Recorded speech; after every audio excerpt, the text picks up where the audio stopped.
Broadcasting live from the Business Radio X studios in Pensacola, Florida, it's time for Pensacola Business Radio. Now, here are your Business Radio X hosts.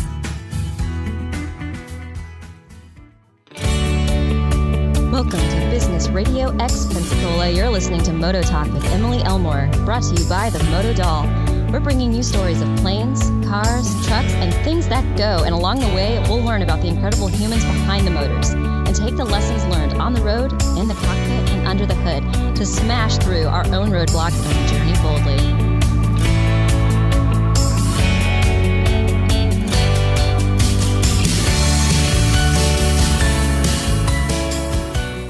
Welcome to Business Radio X Pensacola. You're listening to MotoTalk with Emily Elmore, brought to you by theMotoDoll.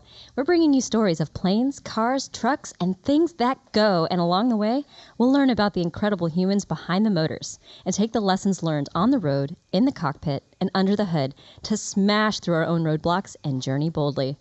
Hey there, Motoheads. My guest today is Colby Davidson, conservation educator and wildlife photographer.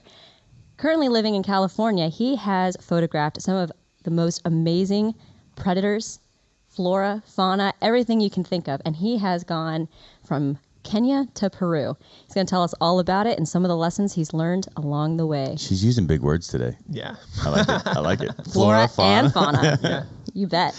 Bonus. Yeah. Sweet. So, hey, tell us a little bit about yourself and about some of the experiences that you've had. Well, I've been working as a conservation educator and, well, predominantly for like the last 12 years or so. I've worked in a lot of different environments, a lot of different animals, a lot of different ecosystems, where my main focus was essentially to bridge the connection between the people that I was teaching and the natural environment. So in just my work experience, I've gotten the opportunities to work with lots of different species of fish. That was kind of where I started.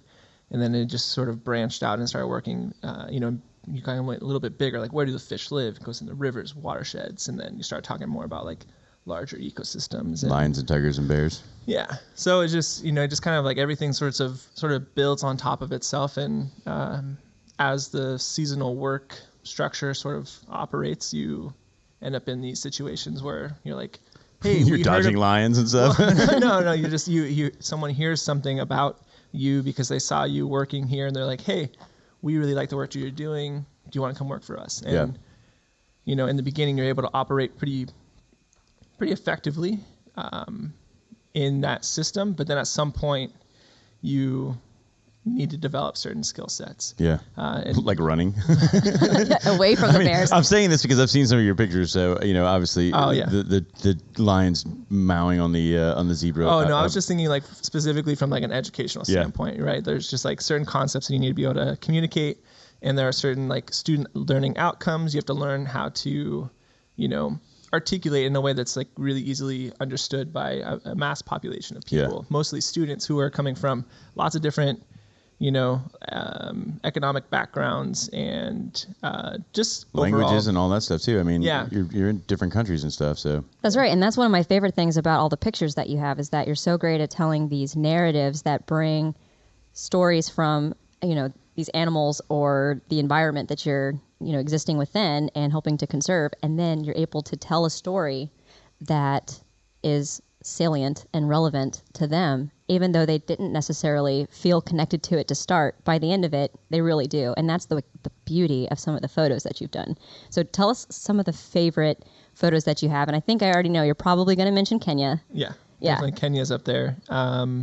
Kenya and Borneo were probably two of the biggest trips. Or they are the two biggest trips that I've been on so far. And there's sort of these I don't know, like this accumulative goal over time was to eventually go to these places. And then when the opportunity arose, it was like, oh, heck yeah. There's some cool stuff is going to happen here. Borneo was like the first one that I went to, and it completely blew my mind because I grew up watching all the David Attenborough films and a lot of the ones from, it's called The Private Life of Plants. I think there's like 6 episodes, and a lot of the really unique species of plants that he talks about, that he discusses, like the dipterocarp trees, There's we don't know what any of those are. Yeah, but there's trees. fine. So really cool trees. Yeah, they're really Probably cool trees. some fancy flowers. Yep. But they have some of the longest distance of like seed dispersal on the planet. And I remember like walking down the trail and then seeing one of these seed pods on the ground and then just going, ah, and I just hear David Attenborough's voice in my head telling me what this plant is. And it was just like, so it was like your life narrated? Yeah. That's right. Being narrated by David Attenborough. Yeah. David Attenborough was just plugged in my brain. He was like, that's from a dipterocarp tree. You're like, whoa, that's cool. Yeah, and then you get to take pictures and bring it back to folks like me who no chance I'm going to make it to Borneo probably anytime soon. And it's it's like the third largest island in the world, but almost everyone that I've spoken to, no one knows where it is. It's in Southeast Asia. Sure. Okay. Yeah, right. Like that's a large area. Yeah. Some of the largest conservation issues on the planet exist just on that island. Half of it's owned by Indonesia, half of it by Malaysia. Malaysia is a bit better, at least from like on paper about this sorts of the ways that they manage their lands there. A lot of the deforestation happening in many of the different rainforest ecosystems, most of that is happening on the Indonesian side for palm oil plantations, which is like one of the reasons palm oil is so bad. Sure. Yep, I know that's like big. Yeah, so there's a lot of like habitat fracturing, wildlife corridor, human-wildlife conflict issues that happen on those areas. And that's sort of where I started to realize like, wow, this stuff's super interesting. And to kind of like, bring that to California, when I came back from Borneo, we most of the time you're just driving through and then all of a sudden it would just be this pristine rainforest. And then you get to a part where it's just palm oil plantations as far as you can see. Devastated that natural wildlife. Yeah, and so you're thinking like, okay, clearly like nothing can live here. Right. There's no Except way. for palm oil. Except for palm oil. Like do you like donuts? Is that what they use palm oil for? They use it for lots of different things. It goes in like cooking. It's like Crisco, isn't it? Well, it's like really thick and it's red actually, which is kind of cool. It's a little creepy. Some of the unclarified stuff, but it's just so you're going through and you're like, well, I know that Bornean pygmy rainforests or Bornean pygmy elephants can't live here. Orangutans can't live here. Proboscis monkeys can't live here. They don't have food. There's no shelter. Right. It's just like palm tree, and then like ground. No flour, no egg, no nothing. I mean, they can't even make a donut. So there's just a clear delineation between the two, ecosystems. And then I come home, and I live in Sonoma County. Sonoma's right next to Napa Valley. Wine country. Wine country, yeah. right? Like vineyards as far as you can see. Yeah. And you start thinking like, wow, this is pretty synonymous with what I just saw. Like, this is... Nothing lives there but the grapes. Thing. Yeah. And... It's kind of like the wheat fields and all that other stuff. I mean, any other large major crop, I guess, yeah? Right. But then how do you reconcile that because you have this market that's not going anywhere? Right.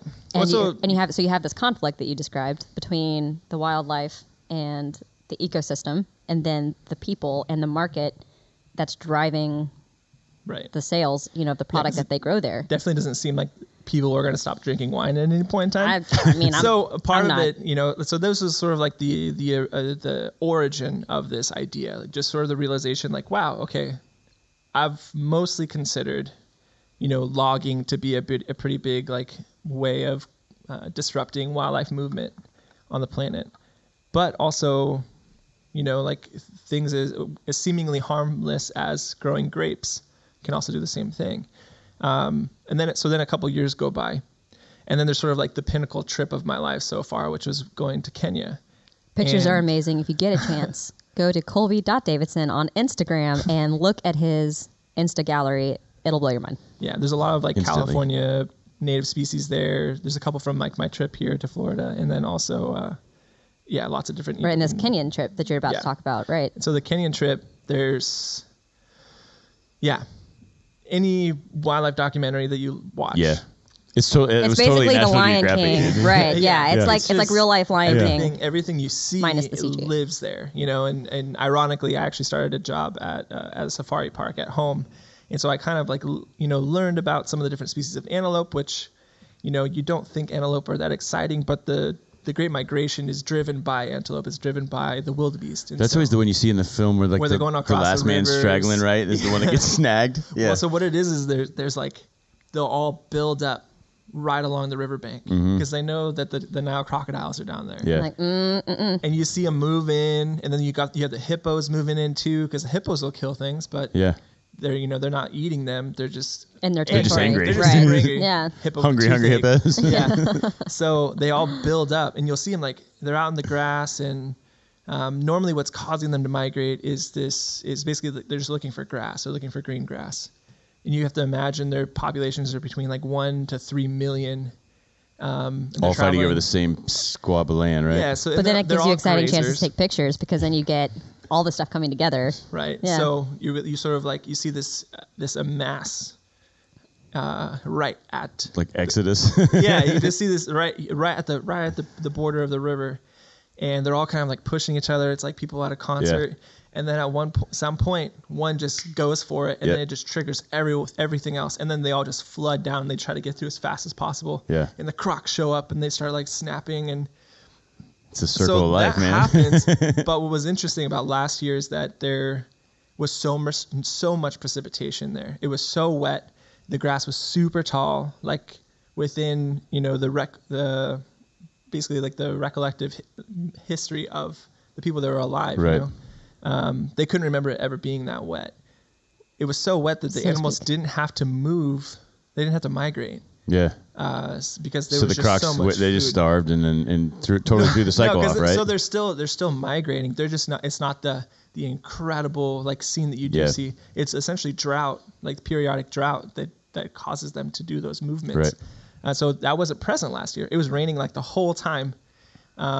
And they say global warming's not real. Yeah, so like the area, what happened was that the river crossings weren't as intense. You didn't see the crocs run up and like start snapping things. I didn't see it at all, but you did see it from when it had happened before. You just see like wildebeest bodies like washed up on shore and just all 5 species of vulture just down there just going crazy. Just going at it. I picture a Disney movie. They're all talking and shooting birds and just hanging out and chewing on some wildebeest. We like to joke that the only species, or basically like one of the only animals other than giraffes, I guess also, but that didn't have a speaking role, but that had a major role in Lion King were the wildebeest, because they killed Mufasa. Yeah. But yeah, so it's just these iconic scenes that you see and you kind of create, and then seeing lions and Maasai giraffes and the Maasai people and the ecosystems that, How far away from all of this were you? Because like your pictures, I mean, it looks like you're just like hanging out while they're just chewing on the zebra, right? So I have like a 600 millimeter lens. Which is very big. It's really big. It'll give you lens envy if you're into that kind of thing. Yeah, you got that the other day. Might also give you back pain too. It's weirdly, it gets more balanced as you like take it out. Yeah, so the further you go out, the lens kind of like balances itself on the camera body. Right. And it's not as hard to hold. Plus, you can get like a little monopod or a tripod. Anyway, you're like sitting in a truck and you're just kind of like driving around. This guy's like these Maasai, villagers, these Maasai warriors, these people who historically, in order to like achieve manhood, had to go out and kill a lion with a spear. Right. These guys are so badass. It's like the real deal. Insane. Like they're so cool. They can identify each different species of poop and which antelope it belongs to. There's like 70 different species of antelope. Yeah. That's impressive. That's more poop than I ever really want to know. Just like they know the different sizes and stuff, and so they're going around like showing you all this cool stuff, and so they just drive you around, and then they're like, they'll see a giraffe. Or a tower of giraffes, which they're called. You see them like staring at the bottom of this tree, and you see this eagle hanging out in the top of this tree. And so we drive up, and I'm like, oh, cool, look at that eagle. They're not looking at the eagle; they're looking at the giraffes, looking at the bottom of the tree. Giraffes are like the best indicator of there being a predator nearby. They're super awkward animals, but they're taller than everything else. Right. And so they're just staring at the bottom of this tree, and we roll up, and I just like don't expect there to be anything, and all of a sudden I see a cheetah bolt out from like underneath the tree and just like zip away, and it was the first cheetah I'd ever seen in the wild. And I was like, we gotta like quick, grab the camera. We gotta follow this thing, and I didn't have my camera up. I had it like up in the tree, and it was just wow. I didn't. You got to be ready, huh? Yeah, and the crazy thing is that when you're there, everyone that sees your photos, for the most part, some people have trouble like telling the difference between a leopard even a jaguar, which is in South, Central South America and North America, and then and leopards. Leopards, cheetahs, and jaguars. For a lot of people, they're pretty like ambiguous. Right. So. Big cat, don't go too close. Yeah. I get it. Yeah. People know what lions look like. People know what elephants look like. People know what giraffes look like. Because of Zebra. Lion King. Thank you, Lion King, for bringing that familiarity to us. And so when you take you're taking photos of like the most iconic animals on the planet. Everyone knows what they are. And they're just hanging out. Yeah. 30 yards from your truck, and they don't care that you're there. Yeah. And so you're just like, well, I guess I'll just take a bunch of different photos of you and like see which ones work. Yeah.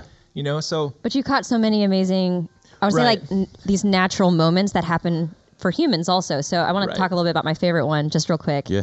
So I was kind of scrolling through. I cried during this one actually. Yeah. This one is like a pretty amazing picture. If you get a chance to look at it, it's a mother cheetah cleaning her baby, her cub, after a kill. And he has a whole series of photos of this particular kill and her showing the babies how to eat. But then afterwards, after they've made a royal mess of things, she goes in and there's this blood really carnage all around everywhere, right? I mean, they're just splattered. Really they're just splattered with blood, right?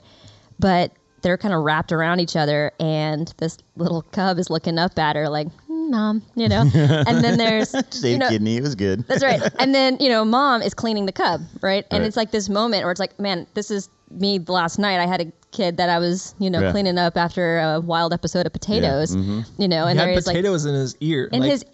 How do you do that? Yeah. Dude, my daughter once took a whole bowl of oatmeal and just looked at me and was like, boom. Right yeah. No, we've all been there, right? Dude, totally yeah. And so that's like, that's part of this narrative, right? Is that all of a sudden it's not this animal that's so far detached from me. It's this very emotive response that I'm experiencing. It's all exactly relative. Because like I've looked at my baby after making a royal mess of himself in that exact same way and cleaned him just as delicately. Were you licking the potatoes off though? I mean, they're delicious potatoes. Let's be honest. I make some real good potatoes. But so that's a really great story that he's telling with these pictures, with these really amazing predators that you think of as being, just these voracious carnivores. Right. And you kind of disassociate yourself from them. It's very easy, I think, as people to separate ourselves from the environment around us, right? Yeah. We almost become superior to the system, even though we're very much a part of it. And that's what I really love about, what you're doing, is that you're trying to bring that, back together and show, hey, look, not only are we a part of this, but we impact it every day. If we just subscribe to these markets and don't think about sustainability, then we're going to mess the system up in a way that's going to impact pretty sizable human populations at some point. Yeah. And they may not be American populations initially, right? And so for a lot of us, it feels so far removed from what we're currently experiencing or what we might experience in the future that we're almost tone deaf to it. And especially when people are talking to us about it. Because even as we've gone through here, you start to get so excited about certain topics that it's easy to say, oh, okay, cool, palm oil, right? Palm oil. Like I understand that there's a sustainability piece here, but I don't necessarily understand all the semantics that you're using. And then all of a sudden I start to tune out. But then when I see that coupled with a picture and I see that devastation and I see those pictures, of these incredible animals with these experiences that are so similar to my own, then all of a sudden I can start to think, oh man, I'm a part of this system and look how dramatically I'm impacting it and just the difficulty that is, that conflict that inherently exists between humans and wildlife. Sorry, go ahead. Well, as I say, it's like it doesn't affect you until it affects you, right? Yeah. Right? And so your way of helping it affect you and getting people to relate to it, the picture works, right? I mean, almost like seeing a movie or you don't tells these stories that you might not get just from like the verbal retelling of it, which is one of the reasons. Still be 10,000 miles away, and it still affects me because I can relate to it because now I have a visual, with some emotion behind it. There's There's like relative relatability there. You're like, I can see myself in that cheetah mom. Yep. And one of the things was, photographing elephants for the first time. So awesome. This is one of my favorite animals ever. The first time that I photographed elephants in the wild was in Borneo, and it was with these Bornean pygmy elephants, which are only like 7 feet tall. Are they like mini elephants? They're there's some speculation as to like where they come from. Can I get one? I mean, is it like Emily's size? Is it like a fun size hang out back with the dog or what? So for all intents and purposes, they look like an Asiatic elephant. They've got just the same physical features and everything, but they're super small. They're only like 7 feet tall. Their tails touch the ground. So a little bit bigger than giant ears, and they're just so cute. And the babies are so small. And I found out that these things existed probably like 2 or 3 months before the trip. And I was like, I want to see one of these things. And we were going along this river that was like, I'm going to see this. Mm-hmm. We get there, and I told our guide, I'm not leaving until I see one. We're going to see these. And he goes, well, we haven't seen these in like 5 months or something like that. So it's really unlikely. He's like, I don't want you to get your hopes up. I was like, you don't understand. I have to see this. No, it's like, I will see this. Oh, you're telling me. You made it happen? I was like, I'm going to see these. And he goes, we're going into the jungle. Okay, sure. Like what, okay. Right. And we're driving, we do all these river tours, drive up and down, like looking for primates and different animals along the river. And we're cruising down, and we're looking at these proboscis monkeys, which have this like crazy looking nose. You should look at an image of them. Kind of like the baboon, but it's like, proboscis just means nose, but it's just so like the males are really. It's like it's a bit inappropriate looking. If you phallic, phallic looking. It's phallic looking. Phallic face. Okay. Yeah, and they're really funny. They're funny looking animals, but they're endemic. They're only found there, and so we're like walking around, and we see all these really cool hornbills that are flying around in the trees, and is that like Zazu? Yeah, like Zazu, but the Asiatic species, which are much bigger. We're gonna relate every one of his pictures back to a Disney. That's what I got. that's how people. That's how they're gonna. That's all I got. Well, yeah, hornbills are found basically everywhere from like Africa all the way over into Southeast Asia. So throughout all of basically the Indian Ocean, everything. But these were rhinoceros hornbills, which are super iconic. And then he gets a call on the radio, and you can't really hear it over the engine. And plus, they're like speaking in Malay. And so we just like turn around, and we just start zipping up the river, going past an area we'd already been by. Right. And I turn around and look at him, and I was like, elephants? And he kind of he's like, yeah. I was like, told you. Freaking told you, dude. Yeah. And so we get there, and we're cruising around here. We're looking, and above, it's like the most remarkable thing and I was just like so proud of myself. Above the engine sound, above this 2-stroke, boat engine, I hear this, and I was like, stop the boat. And so we stopped the boat, pulled around, and I was like, listen. And then right after that, we get like 2 or 3 trumpeting sounds that go off, and I was just like, yes. And it was funny is like the grass that they're eating, the grass that they're walking around in is like twice as tall as they are. Right. So you see the grass moving. The trunk flowing through. Well, you just see the grass moving, and then all of a sudden these like beautiful, elephants just like emerge through, and they're just drinking from the river, and that's like all they wanted. And you just see them like uproot these giant pieces of grass, and they're just like chomping on the grass, and they throw it on the ground. And we like cruise around the corner, and we see this baby by itself, and like mom was like kind of in the bushes behind it, and it was funny because it just does the thing that that kids do. It grabs a bunch of grass, and it's like looking right at us, and it's just like, hey, what's up? It knows you're there, right? And it grabs a bunch of grass and just throws it on top of its head. You're like, oh, I know what you're doing. It's like, it's either like I'm just doing this because it's funny, it's the oatmeal on top of the head move. Yeah. Or it's or I'm like, I'm trying to hide from you. No, you can't see me. And then it falls off, so it picks it up and it does it again. And I was just thinking like, wow. Were you taking pictures? Yeah. Those photos are on there. They're like way back, but this is like before I knew how to use my camera. So like what I'm sort of alluding to is that, by the time I get to Kenya, I've been thinking about those trips so much, and like that specific experience was like remarkable because I'm thinking there's so much emotion that can be captured. And I started looking closer at like wildlife photographers like Paul Nicklin, for example, who. If you look up his stuff, he does a lot of Arctic themes, which are pretty rad. He does a lot of like, just water conservation, like endangered species, like poaching, stuff like that. And he's a photojournalist, him and his wife, Christina. And I started thinking like, wow, they're really creating a narrative with their images. Mm-hmm. How do I do that? I had no photographic experience before I got into cameras. I was just like, I like taking pictures. I don't know why, but I really want to try and do this. And so most of the time I was just taking pictures of organisms that weren't doing anything interesting. They're just standing there, but I was excited to see them and capture them. Yeah. And so it's like, how do I translate that into something that's more interesting? It's like, yeah, it's cool that they're here. And like when you're using a platform like Instagram, it's like a gallery, you know, you're not showing, you're just putting pictures up there and people are like, oh, that looks cool. You only got a piece of the puzzle. Yeah. Right. And so how do I create like a story out of this thing? And so by the time I get to Kenya, I'm sitting here. At some point I realize I can't take a bad picture of these animals. So let's try to find them doing something interesting.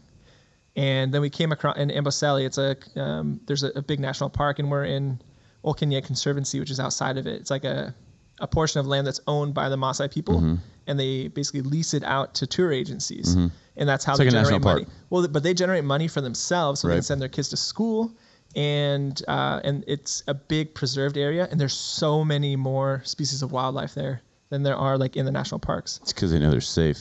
Yeah. So, but what ends up happening is just like, I forget where I was going with that. You're looking to find emotional experience with the animals. Yeah. So we come across these elephants, and the dirt there is like super red. It's like it's renowned for how red it is, and they just start like dust bathing themselves, and so they start throwing like dust on them. And it's just like this really beautiful picture of like all the dust flying in the air. All the red dirt everywhere. And there's like, you see it like splash off of them. And then they're like snuggling, and they're very affectionate animals. And so it's just like, okay, this is kind of like where it starts. And so I just started looking for different emotions being projected through their behaviors. And like, how do I like capture this? But if you haven't been around elephants, it's hard to know that. Right. It's hard to know like what they're doing or what they're feeling. But I mean, even from just the few pictures I looked at, you can see emotion in their face. Yeah, and I think that's important, right? You have to, if you want to be in conservation, you can't just be a one-man army. You've got to be able to display like why it matters. And I feel like photography is definitely a really great way of doing that. So it's something that you're doing, you know, for sure, is that you're very passionate about all of these things, and then turning that passion into something that can be shared. Right. That doesn't necessarily only reach an audience of people that are specifically conservation minded, right? Anybody can enjoy pictures of a baby elephant playing in the sand. Dude, I got it. Here it is. This is it. This is the moment. You need to take pictures of the animals doing something and the picture of the human doing something of the same, like the oatmeal on the head and the grass. Put them side by side.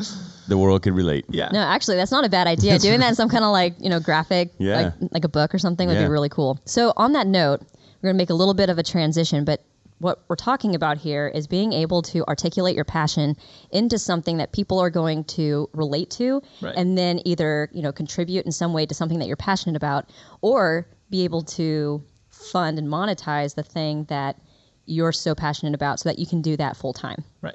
So I want to talk just a little bit, because I think that a lot of times, especially with photographers, anybody that's a freelancer for sure, folks that do seasonal work, so some of your different conservation efforts that you've done, I think deal with what I'm about to talk about pretty frequently. And that is that you work a lot in the aesthetic in order to present that with folks.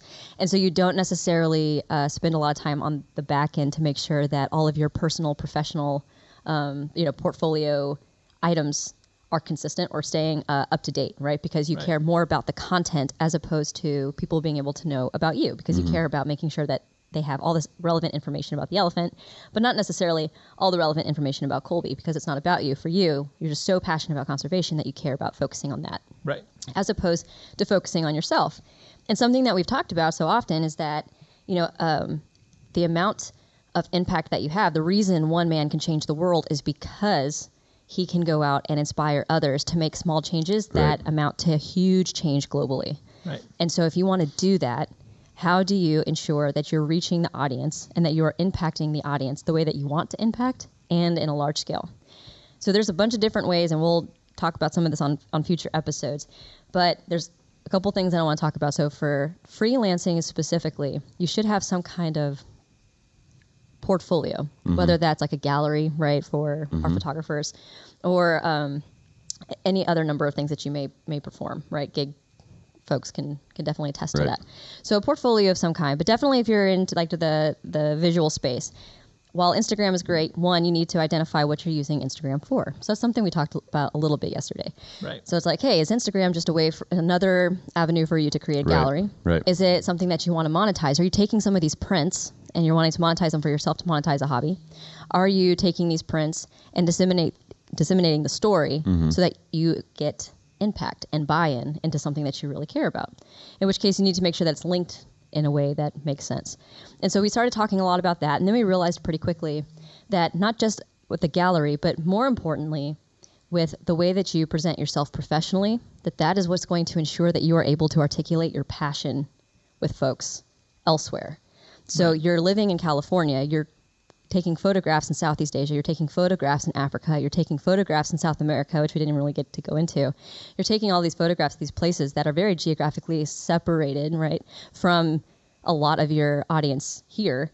And so whenever you're doing that, it's like, how do I make sure that I'm articulating this passion in a way that's going to either generate, that kind of give a crap factor, right, in those people to go out and want to contribute in a way that's meaningful to you, or to specifically contribute to you, so that way you can go out and disseminate your message further. Right. So if you're going through something similar, I encourage you, one, to really find out what your motivation is for posting stuff on social media. You want to have a conservation of effort. You're spending a lot of time creating this content in order to impact. So understand, hey, is this impact just because it's a hobby for me? Or is this an impact that I care about, no kidding, saving this particular species, multiple species, this particular environment? What is it that you're really motivated by? And then that will allow you to ensure that all of those other products are linked, and there needs to be consistency between those products. So with that, we talked a lot about LinkedIn as well. If you're not super familiar with LinkedIn, and I know a lot of gig artists don't really put a lot of stock in LinkedIn right off the bat, people will always at least look at your LinkedIn. That's your professional profile, no matter what social media outlet you use for your content. So even if you're not expecting to get a lot of recruiters specifically looking at your content through LinkedIn, if you have the opportunity to meet somebody and through your impassioned presentation, whether that's like verbally or through pictures or whatever it is, they now want to do something, they'll remember you. They'll remember the way that you made them feel, and then they will go and they will look you up. They might look at, Facebook, LinkedIn, Insta, all of those things, and there needs to be consistency throughout all of those products. But LinkedIn is 100% your professional profile, and so they will look there. And if somebody, after getting done talking with you, says, hey, you know what, I think he'd be a really good fit. I think that he could tell our story really well, and it's in line with his vision. I think that we could really be of service to each other. But then they're going to look and see, hey, what's your experience? Have you done something like this before? Or the things that we talked about, are those consistent with what I see on this profile? Right. And that's when you need to go in and look at that profile. So some things that we looked at is that making sure that some simple things like pictures and stuff are consistent right across the way. But then also making sure that your gallery and your resume and all of those things are updated and consistent with everything else. All of those products need to be the same. But then one of the other things we really talked about was the about message, right? And so this all kind of, turned back to you, but your about message originally, really emphasized that you're into conservation, which of course is a conservation educator. I can glean that from the title, right? But what I don't necessarily know is what separates you from another candidate and the type of opportunity that you're looking for and why I should care, why I think that you're going to be a good fit. So we talked a little bit about that. If you remember, so the about is who you are, skills that stratify you, and then what you're looking for. So yours is now, if you want to say what it is, because I think it's really great, right? And so like before, it's like, hey, I'm Colby, I'm into conservation and helping people to impact the world. And then now I think we clarified that a little bit more. If you want to share that, right? So recently I kind of learned about myself this. I'm really interested in human-wildlife conflict, and specifically like how climate change is going to affect human-wildlife conflict, like with habitat, fracturing and wildlife corridors and stuff.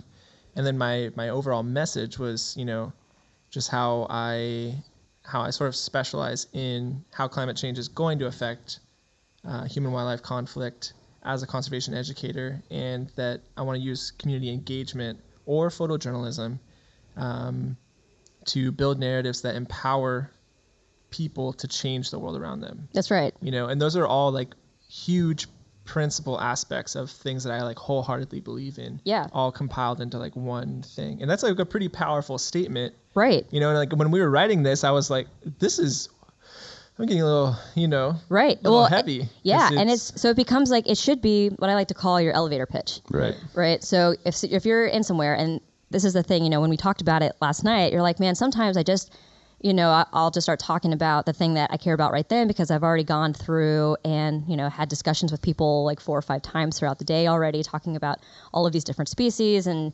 I'm planning for like the next shoot and doing all of this stuff.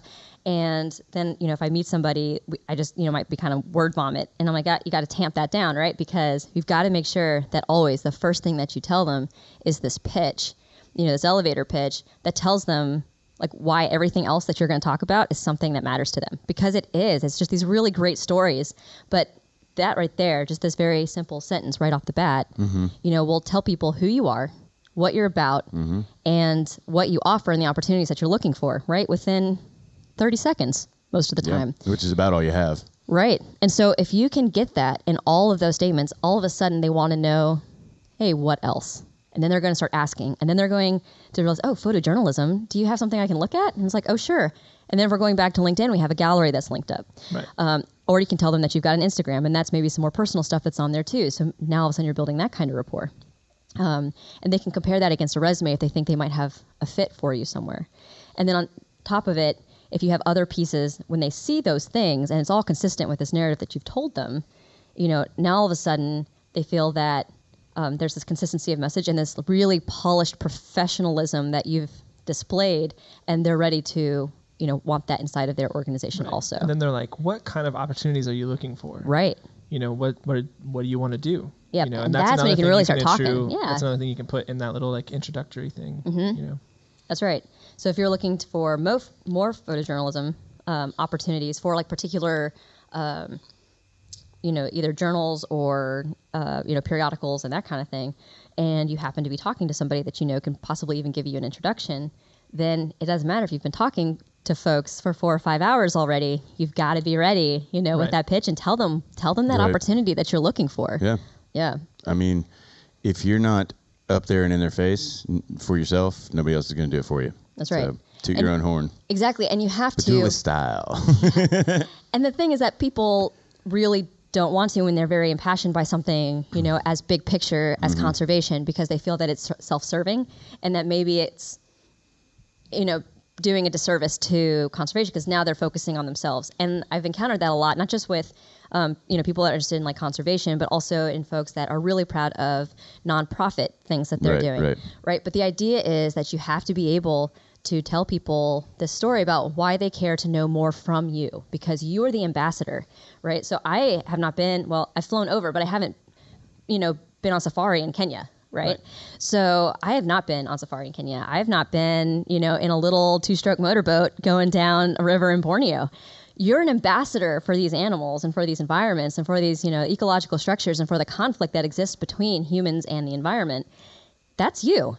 So I need to know why I should listen to you. I need to have that level of credibility, and then also why your passion is going to contribute to the conversation that we're about to have. And you got to be able to say it in 30 seconds. So that's the big thing. Really, you only got about 3 or 4, to be honest. But if you can pass 3 or 4, then at least I'm going to listen to the next 10 to 20. Yeah. So, but your pictures grab pretty quickly. They do. So, yeah, absolutely. Maybe, I don't know how, but maybe that's part of your 30-second. I mean, if you can find a way to get an image in front of somebody, that's twice as powerful, I think, because now whatever you say is going to relate to that image, And that's something that we've talked about too, is that, a lot of times your independent consultants will make sure that they have a card on them at all times. But folks that are, maybe they've got like kind of their full-time gig that they're doing. So they're doing a lot of guide work, or they're working with the California Park System. But then they're also looking for the next opportunity to go for photojournalism. They don't necessarily have a card for the photojournalism piece of it because they're actively working, as a, interpretive guide for the California Park System. Right. So you need to make sure that you've got that product also. If you're listening to this cast and you're like, oh, I want to be up doing this other thing full time, but I've got my main gig, Well, have a couple cards made for the side hustle that you're really passionate about, that you want to be your main gig. And or website. I mean, that's the easiest thing. Put it up digitally because then all you got to do is just hand them the link, Well, that's what I'm saying. And that card, all you need to have on it is just, name, what you want to do, right, as your title, and then you include those links. So you include the gallery in your case, or you include, links to your Insta or your LinkedIn or any of those things. And that's it. That's all you have to put on there. And that's going to be like, oh, and then they'll go look. Yep. And then there it is. Right. So. Or find the people that you want to work with and go find them, like talk to them. Right. Start a relationship. That's the beauty of, that's what I found with social media, especially with LinkedIn. Like, anybody you want to talk to, you can talk to, right? You just reach out and say something. Yeah, and most of the people that I've sent messages to, they're responsive. They totally respond. Yeah. Cool. And I didn't recently encounter that on Instagram where one of the things that I've been developing is just my photographic experience is limited. I didn't have a mentor, have someone to teach me how to do these things or how to, perfect my composition or lighting. I had to teach myself most of that stuff. And then I've also had some really good friends who have lent me some of their expertise as well. And it's only been within the last year where I started reaching out to some local photographers just to say hey, you are taking photos of these animals and I've recently taken it upon myself to focus on these animals specifically. Can you give me do you have any materials or any insight on how to find them, how to track them, how to compose these images?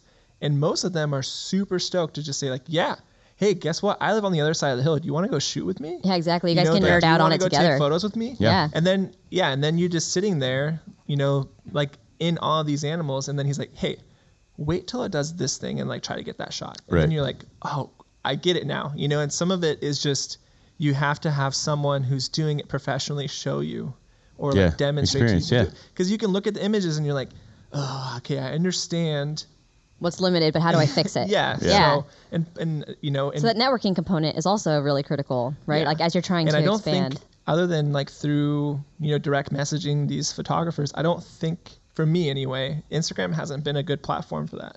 And I've been trying to use it in that way to try and get more exposure. But it's, there was definitely a spike when I was in Kenya because everyone loves safari photos. But then as soon as I started posting stuff about California wildlife, even though I'm taking really beautiful photos of owls, Yeah.